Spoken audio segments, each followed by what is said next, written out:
The pie diagram in figure shows the proportions of different workers in a town. Answer the following questions with its help. आपल्याला एक pie diagram दिलेली आहे आणि त्या पाय डायग्राममध्ये आपल्याला काय दिलेलं आहे, proportions of different workers in a town. एका टाउनमध्ये वेगवेगळ्या फील्ड्समध्ये काम करणारे जे वर्कर्स आहेत त्यांचं प्रपोर्शन आपल्याला पाय डायग्राममध्ये दिलेलं आहे. आता इथे आपल्याला ही अशा प्रकारे पाय डायग्राम दिलेले आहे. याच्यामध्ये आपल्याला काय दिलेलं आहे, एका टाउनमध्ये डिफरंट फील्ड्समध्ये काम करणारे जे वर्कर्स आहेत त्यांचं प्रपोर्शन दिलेलं आहे. फॉर एक्झाम्पल आता इथे कन्स्ट्रक्शन दिलेलं आहे. कन्स्ट्रक्शनमध्ये काम करणारे जे वर्कर्स आहेत, हॉटेलमध्ये काम करणारे जे वर्कर्स आहेत, प्रोडक्शनमध्ये काम करणारे जे वर्कर्स आहेत, असे वेगवेगळ्या फील्ड्समध्ये काम करणारे वर्कर्सचं प्रपोर्शन आपल्याला पाय डायग्राममध्ये दिलेलं आहे.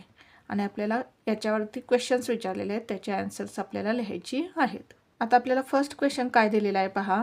If the total workers is 10,000. आपल्याला टोटल वर्कर्स किती आहेत ते दिलेलं आहे.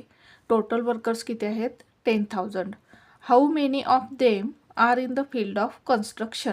आणि आपल्याला काय विचारलेलं आहे, हे जे टोटल वर्कर्स आहेत त्याच्यापैकी कन्स्ट्रक्शन फील्डमध्ये काम करणारे वर्कर्स किती आहेत. आता आपल्याला कन्स्ट्रक्शनमध्ये काम करणारे जे वर्कर्स आहेत त्याचा आपल्याला सेंट्रल अँगल दिलेला आहे. इथे सेंट्रल अँगल 72 डिग्री. आणि आपल्याला टोटल वर्कर्स दिलेले आहेत. टोटल वर्कर्स किती आहेत, 10,000.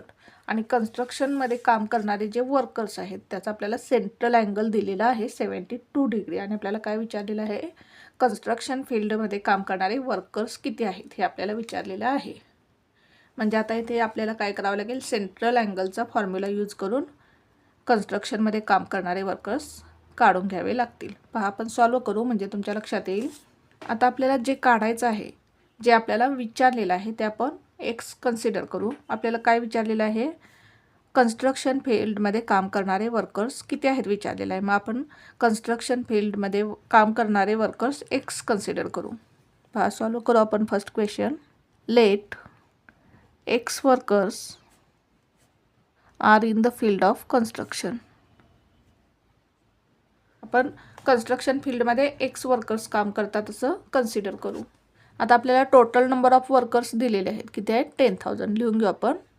The total number of workers is 10,000. Total number of workers is 10,000.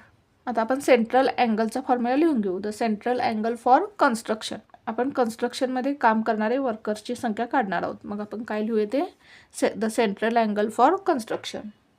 The central angle